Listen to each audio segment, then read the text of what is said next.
Hello दोस्तों, मैं देव प्रकाश एक बार फिर हाजिर हूँ आपके सामने अपनी योग जो मैंने कहा था कि योग के बारे में आपको बताऊंगा। योग अध्याय। तो योग अध्याय का दूसरा भाग लेकर आया हूँ जिसका नाम है योग बनाम भेषज पद्धति। क्या है भेषज पद्धति? भेषज यानी कि हम एक चिकित्सक को बोल सकते हैं, डॉक्टर जो चिकित्सा करता है। पद्धति उसका क्रिया।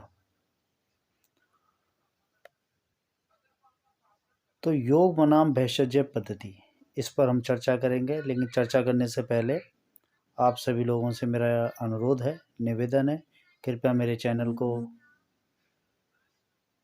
लाइक सब्सक्राइब करना ना भूलें।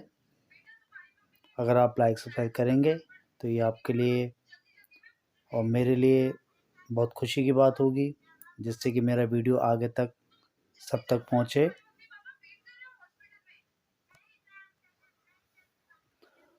तो दोस्तों, बात करते हैं योग बनाम भेषज पद्धति क्या है। इससे पहले हमने बात की थी योग चिकित्सा के बारे में। योग चिकित्सा क्या है, जिसके बारे में मैंने आपको अपने पिछले वीडियो में बताया था कि योग चिकित्सा क्या होती है और क्या चिकित्सक में क्या क्या बातें आती हैं। अब बात कर रहे हैं हम अपनी योग चिकित्सा के बाद योग बनाम भेषज पद्धति। भेषज यानी कि चिकित्सक किसी भी भेषज पद्धति में औषधि पर मुख्य रूप से निर्भर करते हैं। यानी कि हम डॉक्टरी जो क्रिया होती है बीमार होने पर, तो सबसे ज़्यादा भरोसा हम डॉक्टर के चिकित्सा या चिकित्सक के द्वारा बताए गए नुस्खे या उसके द्वारा बताई गई दवाइयों पर ही मुख्य रूप से निर्भर रहते हैं। उन पर ही हम ज़्यादा भरोसा करते हैं। ऐसा माना जाता है कि कोई विशेष औषधि किसी विशेष रोग को दूर कर देगी। यानी कि कोई भी हमारे लिए, हम जैसे मानते हैं कि इस दवा से ही ये जो बीमारी है वो ठीक हो पाएगी, और ये हमारा मानना है और आजकल हम इस बात को मानते भी हैं।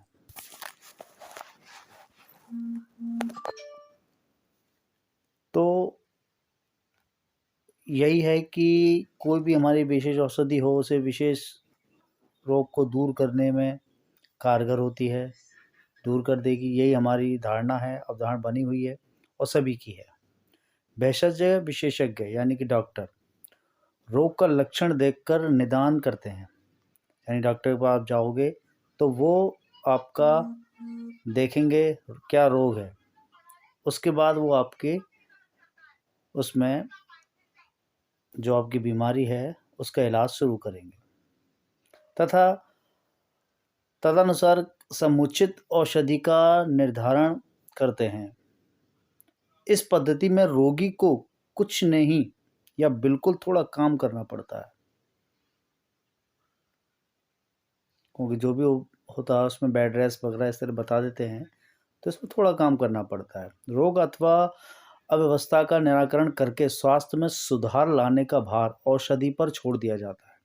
यानी कि जो भी हमारी बीमारी है, हम ये समझ लेते हैं कि अब हमने दवा खा ली, अब सारी जो जिम्मेदारी है वो दवा की है, दवा ही उसका इलाज करेगी और कोई नहीं, ये हम मान लेते हैं। तो इस संदर्भ में देखने पर चिकित्सा भेषज पद्धति तथा योग पद्धति में विशेष प्रतीत होगा, माफ कीजिएगा, विरोध प्रतीत होगा। क्योंकि भेषज पद्धति और योग पद्धति दोनों में विरोध होगा। क्योंकि कुछ लोग कहेंगे कि हमें तुरंत इलाज की ज़रूरत है, तुरंत ठीक होना है, तो वो जो डॉक्टरी दवाइयाँ उन पर जाएगा। जो कहता है कि मुझे पूर्ण रूप से ठीक होना है या फिर अच्छे से स्वास्थ्य को ध्यान रख कर ठीक होना है तो वो योग मर जाएगा। तो आजकल दोनों में बहुत कुछ चल रहा है और आप सब लोग योग के बारे में बहुत कुछ करते भी हैं। आजकल बाबा रामदेव भी बहुत अच्छा बताते हैं।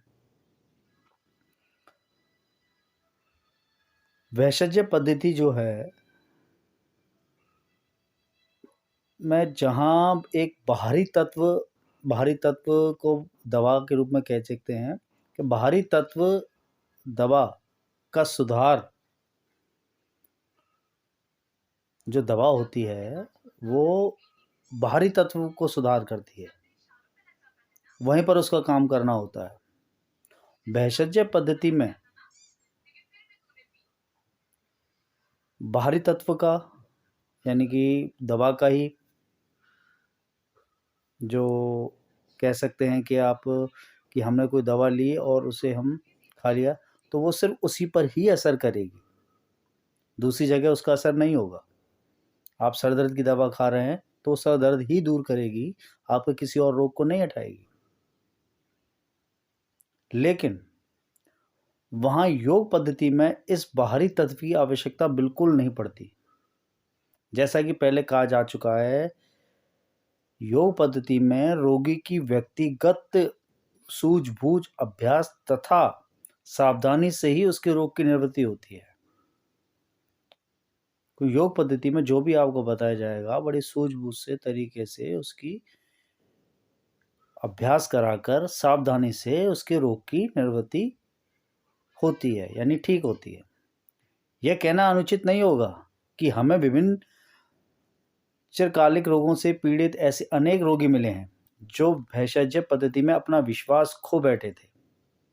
बहुत लोग हैं जिनको एलोपैथिक से असर नहीं मिला तो वो अपना विश्वास खो बैठे, क्योंकि वर्षों तक निरंतर चिकित्सा होने पर भी उन्हें स्थायी तथा संतोषजनक आरोग्य नहीं मिला। कुछ स्थितियों में औषधि में से तत्काल लाभ मिला, ऐसी बहुत सी होती है कि दवाओं से तत्काल लाभ मिल जाता है, किंतु स्थायी आरोग्य नहीं, उसे स्थायी नहीं कहेंगे।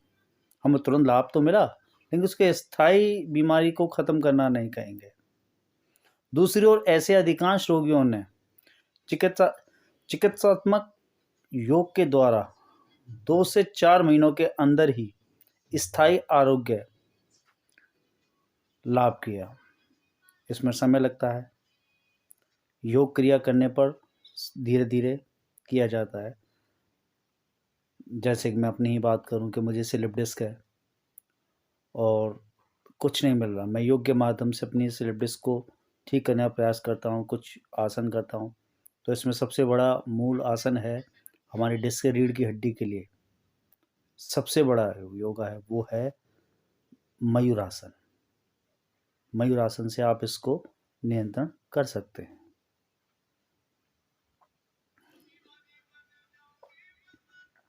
ऐसा विशेष रूप में मधुमेह, संधि पीड़ा, दमा, पाचन संस्थान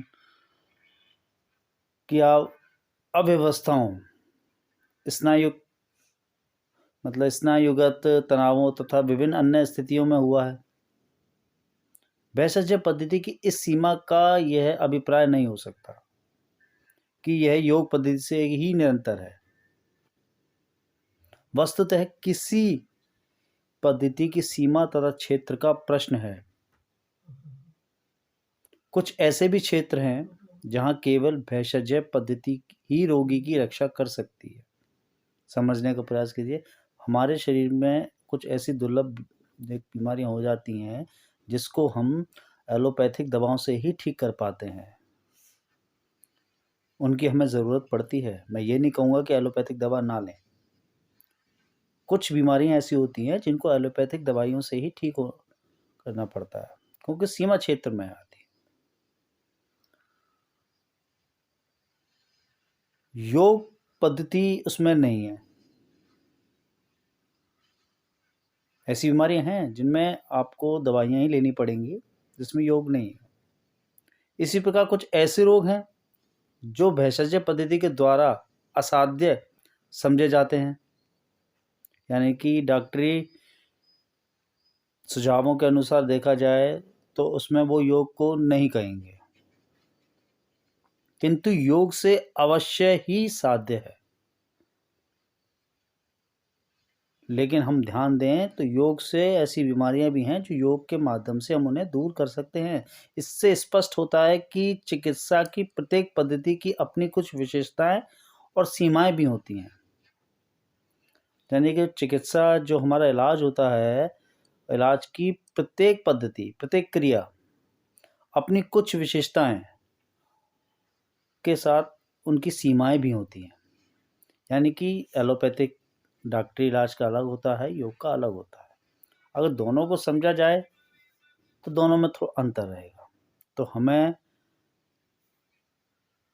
ये समझना है कि योग से क्या क्या लाभ हो सकता है और चिकित्सक द्वारा हमें क्या क्या लाभ होते हैं।